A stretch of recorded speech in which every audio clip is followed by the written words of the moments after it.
តែរូបបងមួយជាគូនិស្ស័យ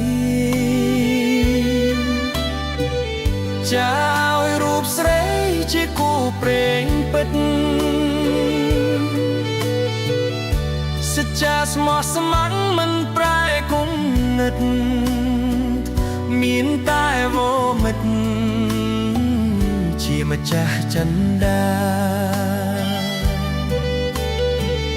បើសិនជាតិមុខពិតជាមានមែ